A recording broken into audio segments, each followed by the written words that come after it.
Okay, I want you to close your eyes for a second.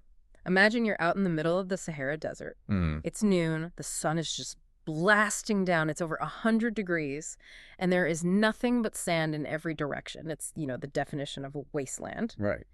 And then all of a sudden, you see a little face peering out from under a shrub. And not just any face. No, this is the key part. It's a face that belongs on, like, a birthday card. It has these huge, wide-set eyes, massive ears, a tiny little nose. Just incredibly cute. It honestly looks exactly like a 6-week-old kitten that got lost on its way to a cat food commercial. Your first instinct is to just run over and scoop it up. Which would be, and I can't stress this enough, a profound mistake. A very painful mistake. Yes. Because what we're looking at today is the sand cat Felis margarita. And while the internet calls it the danger floof, Which is a fantastic the name. greatest name in taxonomy, I think. This animal is actually a hypercarnivore that treats venomous vipers like spicy beef jerky. It really is this huge contradiction in a tiny, furry package. You have this creature that looks so fragile, almost cartoonishly cute, yet it absolutely dominates environments that would kill a human in, a few hours? We're talking the deep Sahara, the Arabian Peninsula, the freezing deserts of Central Asia. And that's our mission for this deep dive. We have to figure out how they do it. How does a 4-pound cat, I mean, it's the size of a rabbit, become the assassin of the dunes? Yeah. We're going to look at their hardware, their hunting tactics, and some brand new research that completely changes what we thought we knew about them.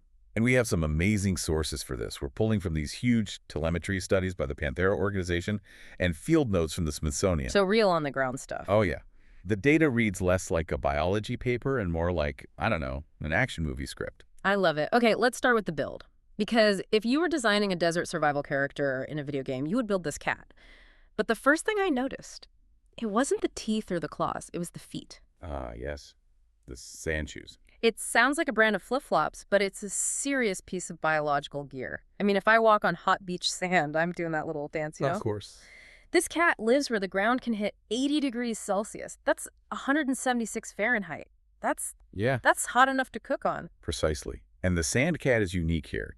If you look at the bottom of a normal cat's paw, or even a lion's, you see those leathery pads. Right. They're exposed. They're sensitive. The sand cat's paws are totally covered in this dense, coarse, blackish hair. It completely hides the pads. So it's literal insulation, like wearing oven mitts on your feet? Exactly. It's a barrier against that scorching heat. But remember, the desert is all about extremes. At night, it can plummet to minus 25 Celsius. Wow. So those hairy soles work against the frost too.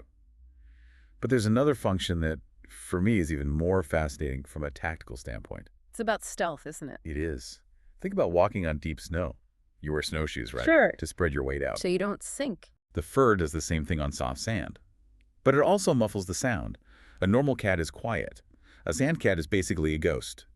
They leave almost no footprints, and they make zero sound for prey to hear. That's incredible. Okay, so that brings us to the other end of the animal, the head, and those ears. They're enormous for its head size. They look like little satellite dishes. They pretty much are satellite dishes. Yeah. But notice where they're placed. They seem really low on the skull. It gives them this kind of flat, wide-headed look. Is there a reason for that? Oh, it's purely functional. Being set so low lets them flatten their whole profile. They can stalk behind a tiny ridge without their ears poking up and giving them away. Smart. But the real superpower is inside the ear. The sources called it subterranean sonar, which sounds cool, but what is it? So inside your ear, you have the auditory bullae. The bony parts that house all the hearing stuff. Exactly. In sand cats, they're massively enlarged compared to other felines. It creates this huge amplification chamber. So when you say enlarged, what does that mean in practice? Can they just hear better than a dog? It's not just about volume, it's about frequency. They're tuned to hear really low-frequency vibrations.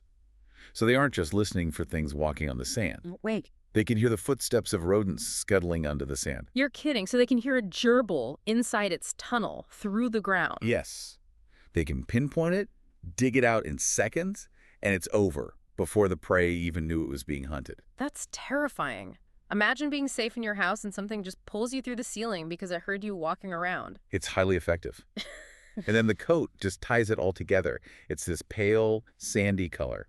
So perfect camouflage.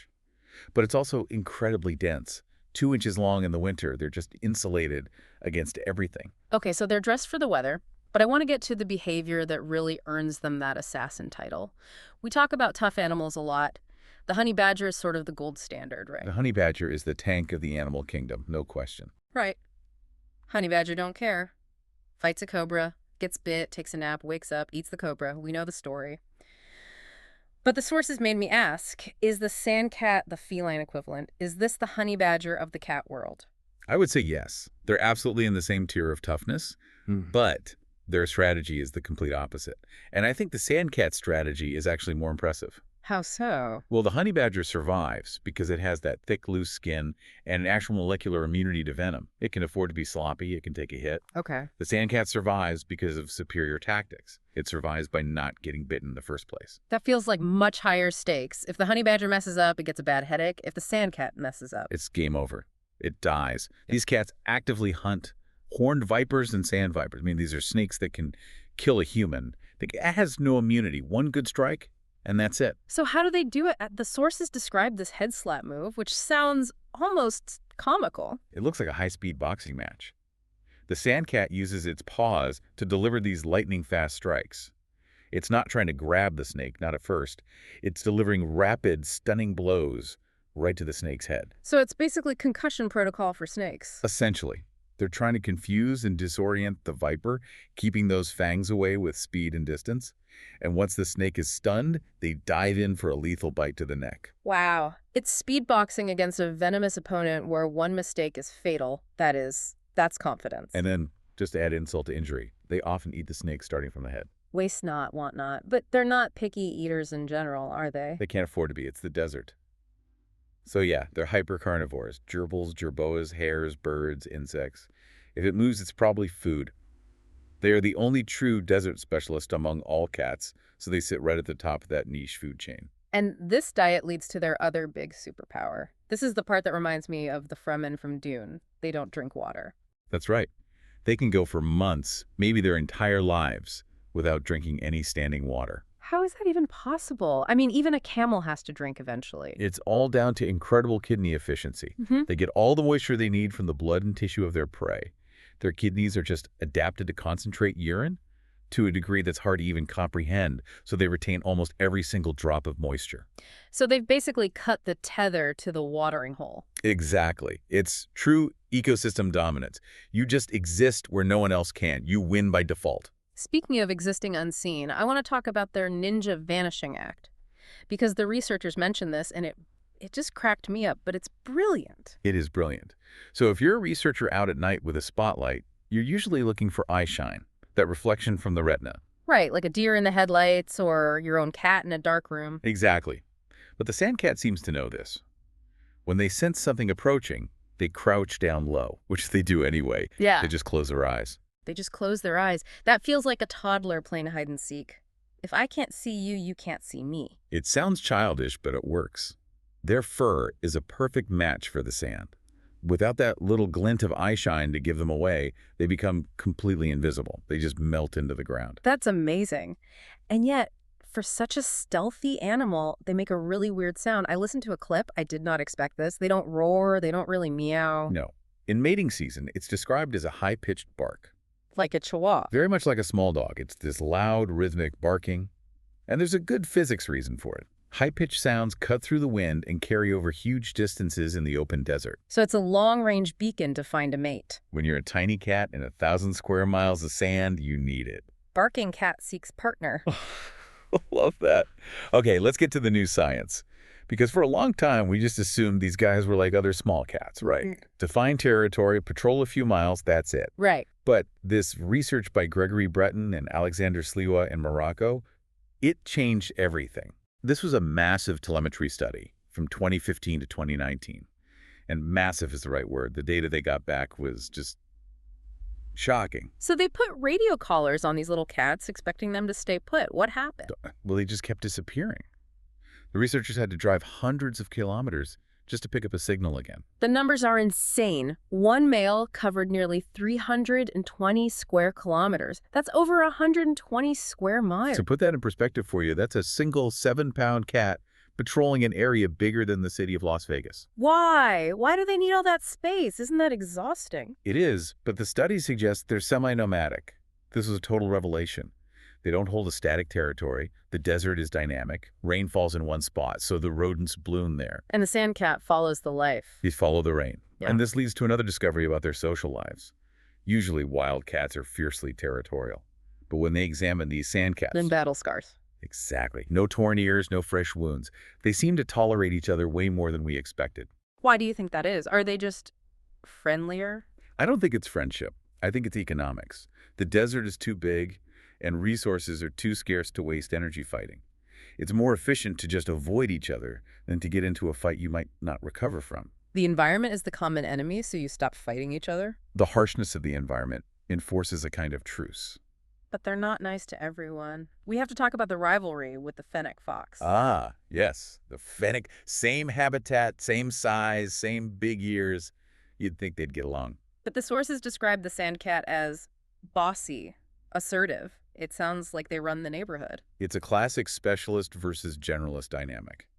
The fennec fox is an omnivore, bugs, plants, rodents. The sandcat is a specialist. It's built to kill. So when they clash, the sandcat usually wins. So they're the bully on the playground. In a way, they've been seen taking over fennec fox burrows. The fox digs the home. The cat just moves in. They dominate the best hunting grounds.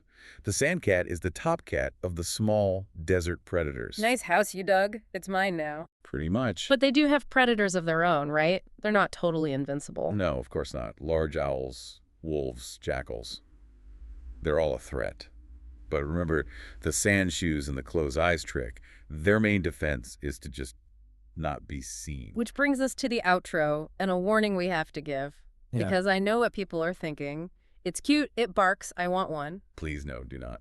The sources are so clear on this. Why are they such terrible pets? Well, aside from being aggressive wild animals, physiologically, they can't survive in a normal house. It's the humidity, right? Yes, they're evolved for extremely dry air. The humidity in a regular home makes them sick.